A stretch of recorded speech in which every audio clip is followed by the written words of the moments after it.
Let me tell you, I got a few thoughts about that Jess Wakefield. I would not want her to walk me.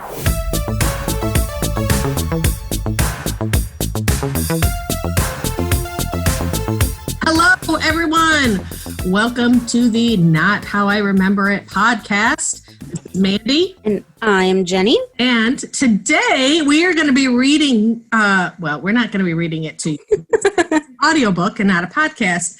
But we are going to be reviewing the much requested Sweet Valley High. Yes. First book in the series, Double Love, by Francine Pascal, which is interesting because I don't know if your copy says it, but I know a bunch of them are Francine Pascal, like apostrophe F, like Francine Pascal's. Oh my gosh. Yes, and this is why. She didn't actually write them. She No. with the idea and sold the idea and then had ghostwriters actually write them. Oh, I knew that, but I never realized there was an apostrophe. Well, there you have it. Wow. And yeah, I knew that she didn't write them. Well, I mean, Oh, really? I knew that, I think, a bit later on. And then I read some articles about her. Well, she's about 80 years old now. Good for her. And she had written some other fiction books that I should have written down, but I did not. And she was at dinner or lunch with somebody, and they said, hey, why is there no teen soap books or teen soaps on TV like Dallas for Teens? You know, this was obviously before the 90210 phase came through. And she was like, oh, so she tried to sell it to TV, and they were like, not interested. And then she had some sort of book thing coming up, and they were like, yeah, you know what? Let's do that. But she's like, no, I don't really want to write it. I just here's the idea, and I'll give it off to other people to write. Which I still kind of don't understand that, but. Well, how do we get into that? Because I got a lot of ideas. I got a lot of ideas, but don't want to do the work. So if we could get on that publishing train, we could be, living wonderful lives as well in our 80s. Being well-known authors. Yeah, I wrote here in my notes, I'm like about ghostwriters, and then I read several interviews by Francine, and it left me more confused. So I just didn't quite understand her. And in fact, hold on, I have to show you this. You people out there won't be able to see it, but somebody did a picture of her. They painted a picture, which, okay, here is the picture. Wait, what? I'm showing it to your face. Okay, you can't even see it. Dang it. Mm-mm. I'm going to have to Google it or send it. Yeah. But this is totally not working. Right there, upside down. I can see it. But I'll text it to you. But it is like this bizarre caricature where she looks a little bit like a man. And it was in like Entertainment Weekly. And I was like, did she okay this picture? Not, whatever. I don't want to offend anybody, but it didn't seem to capture her looks very well for a picture that was an entertainment magazine. And it's a tell-all after, 35 years. And she attributes its longevity to the universal agony of the adolescent experience. I'm not sure what experience she's had, because the people in the book didn't have anything like the experience I had. Do you want to give a little summary of what happened in this novel? Yes, I have the book. I have in the cover on my book. Copyright is 1983, and that's it's the old one where they're all in pastels and varsity style lettering. So everything was 1983 up to code. Like they used all those words, and I don't know if your book was in Crete. I don't even know what I'm saying. Hi, Happy New Year's Eve. It just had all the, nothing was changed. And so here's a little blurb from the back. Double love. Will Jessica steal Todd from Elizabeth? Elizabeth and Jessica Wakefield are identical twins at Sweet Valley High. They're both popular, smart, and gorgeous. But that's where the similarity ends. Elizabeth is friendly, outgoing, and sincere, nothing like her twin. Snobbish and conniving Jessica thinks the whole world revolves around her. Trouble is, most of the time it does. Jessica always gets what she wants at school, with friends, and especially with boys. This time, Jessica has set her sights on Todd Wilkins, the handsome star of the basketball team. The one boy Elizabeth really likes. Now it's a game of double love with Todd at first prize. Oh no, let's go again. With Todd as first prize. Elizabeth doesn't want to lose him, but what Jessica wants, Jessica usually gets, even if it ends up hurting her sister. Meet the Wakefield twins, their guys, and the rest of the gang at Sweet Valley High. Okay, well, so that is, unfortunately, not unknowingly, I bought the 2008 edition, which is much very. Oh yeah, had a very sort of Hillsborough like. It does, right? Where's Steven? Yeah. And the background is different in that, and in mine, Todd is a football player, not a basketball player. Oh, so what a weird thing. We might have some interesting things to discuss, including the whole sort of revision. Did I say whore? The whole. Well, there was one of those too. But the whole idea of revising books. We can talk about that at the end. But so interesting. So we'll see here when we discuss. Yeah. If we have the same sort of. So what I was going to share my history with Sweet Valley High is that I used to read a lot, which is, I guess, why we're doing this podcast. And I used to always get them at Crown Books, little store in Deerbrook Mall. And, I'd go in, I can see exactly where they are, and they were all lined up in their pretty pastel colors, and I would go and I would look, and, I would buy them in order because I follow the rules, and it was the worst if you were like, okay, 5, 6, 7, 9, wait, no, I need 8 today, and, I really, really enjoyed them. I really liked them. That is awesome. I remember reading this one. I don't know that I read others. It wasn't really like my draw, but I had friends who, like you, were like waiting till that new one came out. Yeah. A big deal to go to Walden Books at our mall to get it, to go to their mall bookstore and pick it up. That was exciting stuff. But yeah, I wasn't as connected with these books. Maybe rereading it now, I can see why, but, well, yeah, and then I was surprised that I was, but I don't want to bash it because, I loved it, and everybody loves it, and as I'm reading it, I'm like, what? I know. Well, here's what I thought. So I thought this is why The Bachelor and Bachelorette are so popular. The Bachelor and Bachelorette remind me so much when I was reading this book about sort of how people are edited to be just bad or just perfect and good. Ooh, that's good. Yeah. And there's all this drama about who's going to get the rose or who Todd Wilkins was going to take to the dance. And so I was like, this is why people of our generation and younger too, but I have a lot of friends who are heavily invested in the Bachelor franchise. Yeah. And said yes, because they all read Sweet Valley High books. And now that I read Sweet Valley High, I get it. There's a craving for that sort of I always thought it would be fun to have a twin. And this sort of, got rid of that illusion in my head because it was really like evil twin, good twin. Good twin, right. Right? And I was like, that's how, The Bachelor always edits people. No one is like, oh, they made a mistake. They're always like the conniving, evil person. Or they're like, oh, yes, they're good and sweet, and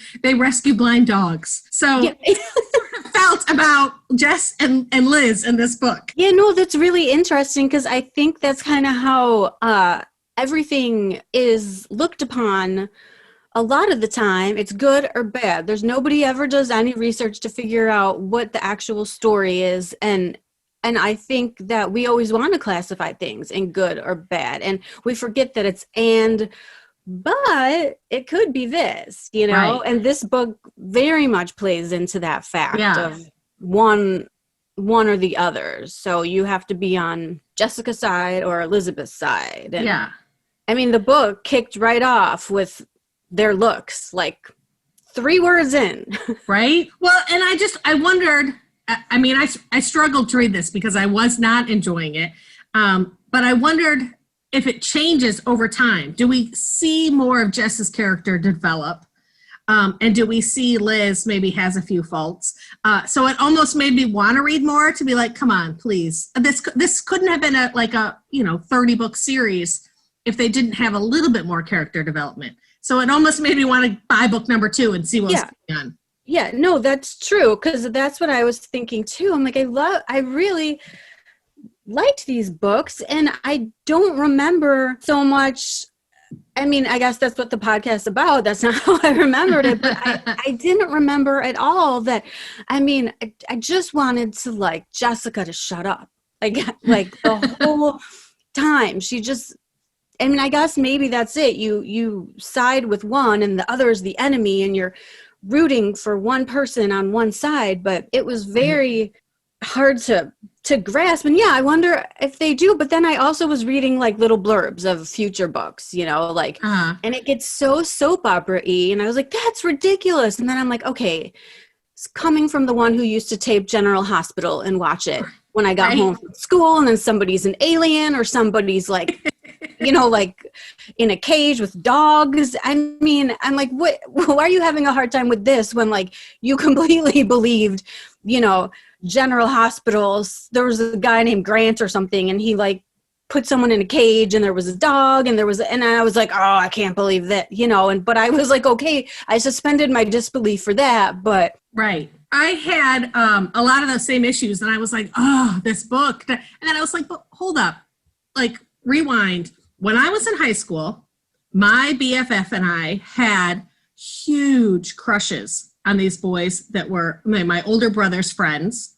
Mm-hmm. To the point where if one of them called the house, I like immediately had to call her up and be like, oh my goodness, your name, who just called my house? Like, didn't talk to me. Like, all I was like, yeah, the phone's for my brother, right? Yeah. I just talked to this guy on the phone. So I was like, it was impressive to me that someone sort of could encapsulate that sort of high school high level of drama in terms of this. Because when I think back to it, yes, I was sort of like fixated on that notion of like, oh, maybe someone will ask me to the dance, and it was a little over dramatic, right? It was, yeah.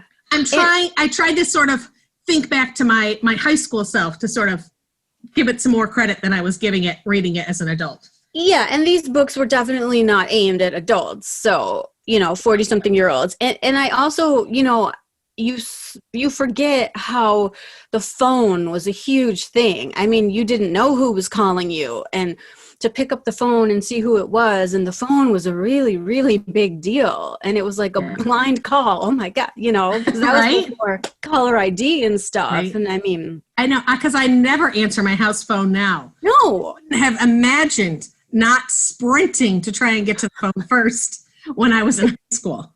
So yeah, no, agreed.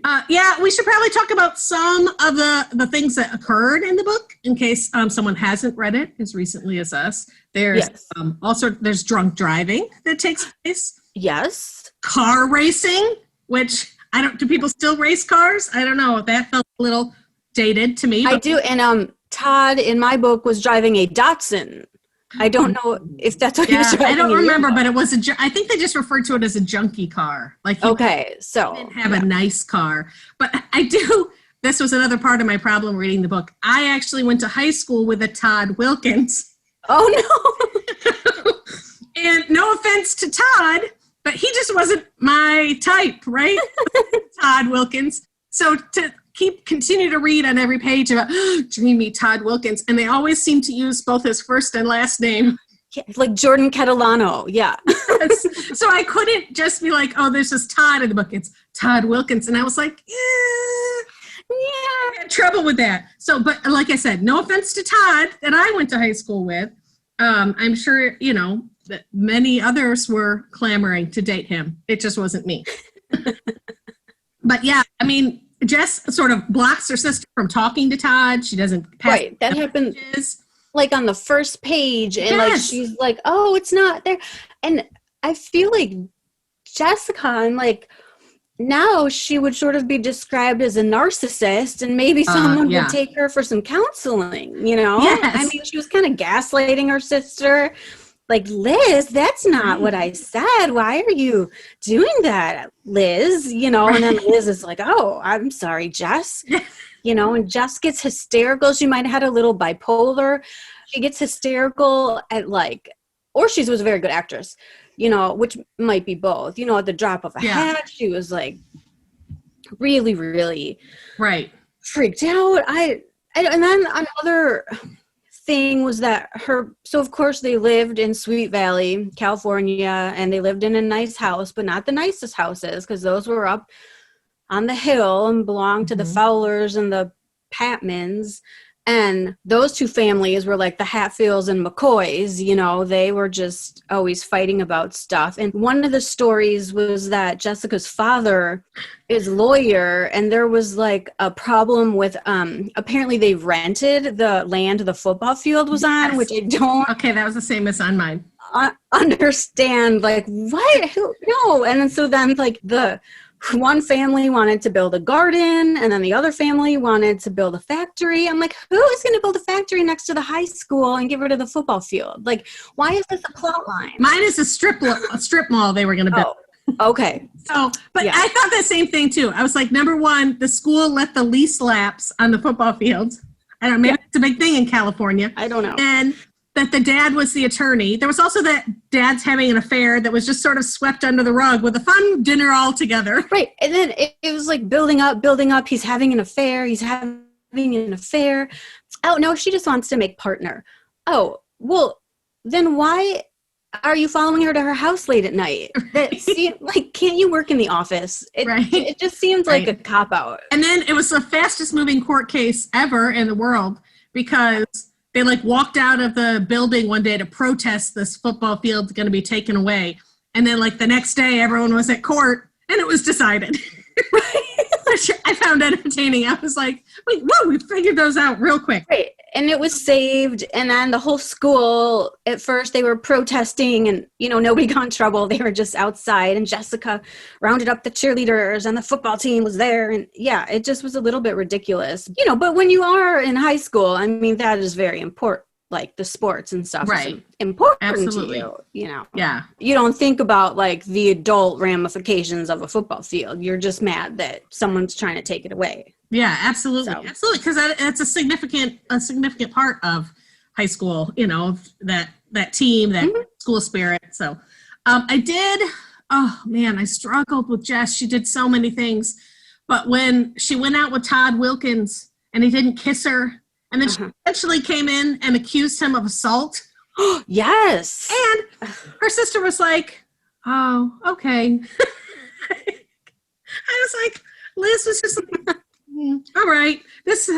I guess. Yeah, I guess that was bad. He shouldn't have done that. Right? Yeah. I don't know. Maybe she was so mad at her for that Jessica pretended to be Elizabeth at the bar. So maybe she was just like, well, did that happen in your book? No, not at a bar, but when she got arrested by the police at the car racing incident. Did you have that episode? Oh, wait, it was car racing? Okay. Yeah. No, there was no. Oh, okay. So we're having different storylines. So in this book, that guy, what was his name? Was his name Ronnie? I don't remember, but maybe he seemed. Okay, let's call him Ronnie. Let's call him Ronnie. So he picks up Jessica and takes her to this bar called Kelly's, and then there's like a brawl, and then the police come, and and she's gets put in a police car, and the police officer thinks that Jessica is Liz because he apparently doesn't know they're twins, and she doesn't say no, I'm Jessica. So you know, but then the whole school thinks Liz went to a bar and nobody questions it. You know, not even her best friend. Yeah. Okay, so mine was similar. Mine was that Ronnie picks her up drunk and she continues to ride with him in the car. Yeah, bad choice. And they go to like this abandoned under a bridge where they're going to race cars like it's straight out of Grease or something. Which I thought, this has got to be legit from the original book because this seems like something people would do in the 70s. Certainly not in 2008. But maybe this was like a Fast and Furious yes. reference by throwing in the car racing. And then the police showed up. She tried to leave, and he wouldn't let her leave. And so Ronnie wouldn't let Jess leave. So the police showed up. And the police officer's younger sister was friends with Liz. So he thought he just assumed she was Liz, and she never corrected him. So that part was similar. But yeah. And I do want to say, I thought Liz held her tongue far too much. Yes. I don't have a sister. I don't have girls, but I have nieces. And let me tell you what, if one of them has run wronged by the other, not only will the sister know it, but everybody in the house will know it. So I thought, I can't believe that Liz is not at least calling her sister out on a few of these things, like stealing the car or whatever the case may be.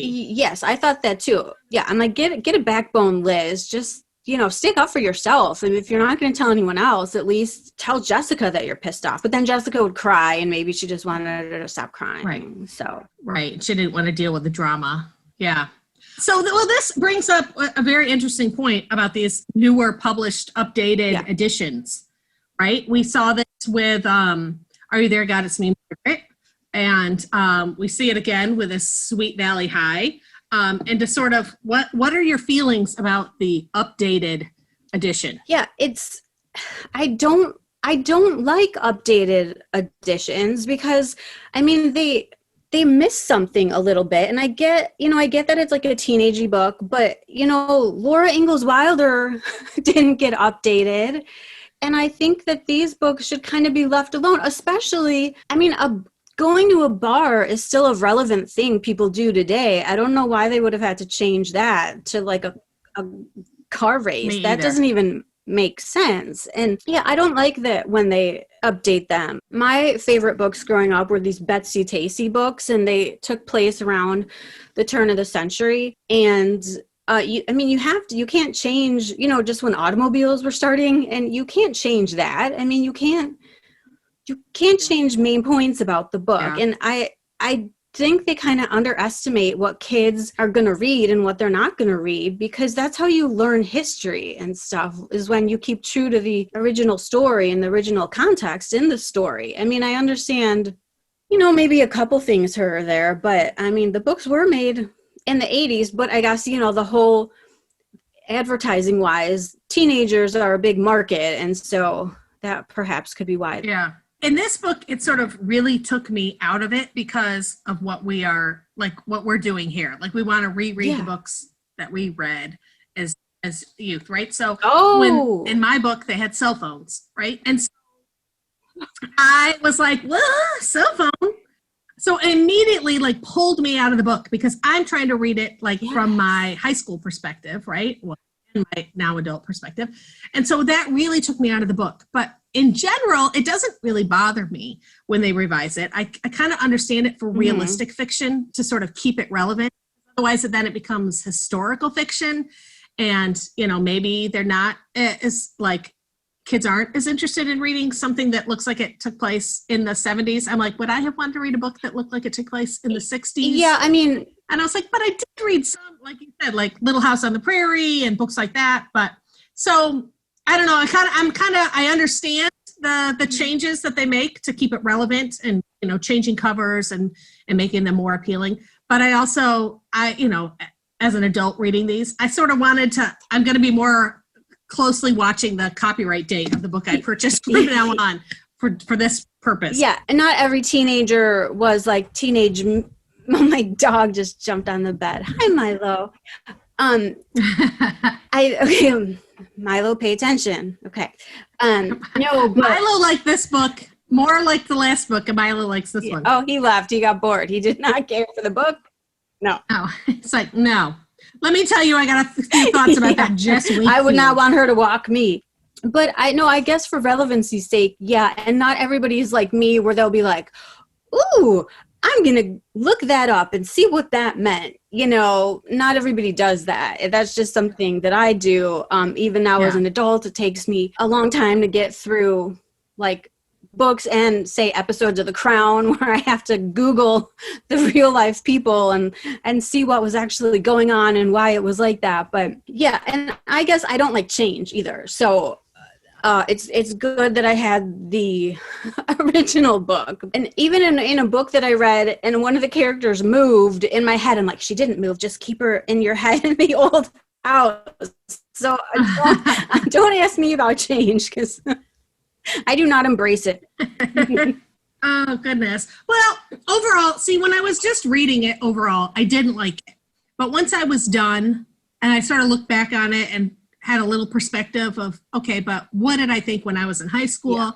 Yeah. I kind of appreciated it more than I did when I was currently reading it. And I was interested to see the character development in future books. So maybe we'll read another Sweet Valley High. Yeah, we'll have to see if it gets any, because then in the cliffhanger, Enid had a problem, and I was like, ooh, and that was always drew me in, ooh, what's going to happen next? And I feel like if Jessica was a character today, she would be like an Instagram influencer, and she would always be like humble bragging, Yes.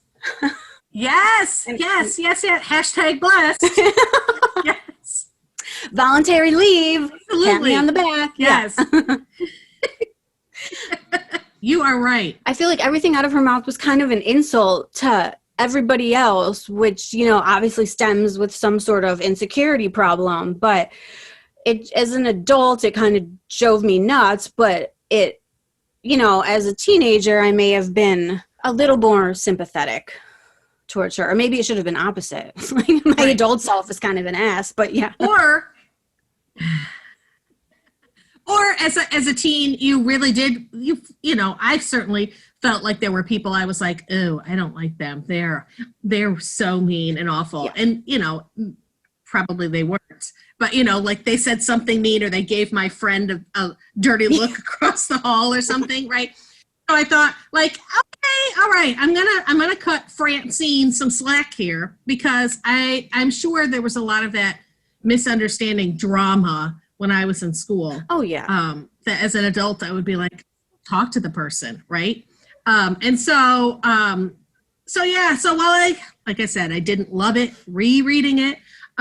Once I was finished with it and sort of stepped back from it and thought about it, I was glad that I did, because it was kind of fun to sort of reminisce about high school, mm-hmm. and my feelings in high school, and just sort of the sort of fun of this book. There wasn't anything like deep. No, and it again was like a quick read, and the moral of it though is that it got a lot of people reading. Absolutely. And whatever gets you reading, I think, opens other doors to read other stuff. And it was kind of like the socially acceptable book to read, because everyone was doing it. If you had some John Steinbeck, people might have been like, nerd. But if you're like, but I also read Sweet Valley High, then it was acceptable. Absolutely. I think you're right on. Anything that gets kids reading is a win. Totally a win. And I also I saw that there have been other incarnations of it, none of which I read. They were younger, then they were maybe a little bit older. They were never divorcees. Yeah, we could write that, like Sweet Valley divorcees. Ooh, yes. That's our moneymaker. And then a movie has been in the... I think that's Real Housewives, isn't it? It totally is. The movie was going to be written by the one who wrote Juno, Diablo Cody, and it just never was getting made. But perhaps because it didn't really have a plot. But it's sort of still trying to be made. I don't know. That would be a good thing or not. Interesting. There was a TV show too, I believe. Yes, with the Daniels twins. Yeah, I don't think I watched it. I just know a little too much useless TV trivia. So awesome. It was a good book. Yeah. Well, I don't know if it was a book. It was a good read. How's that? Yeah.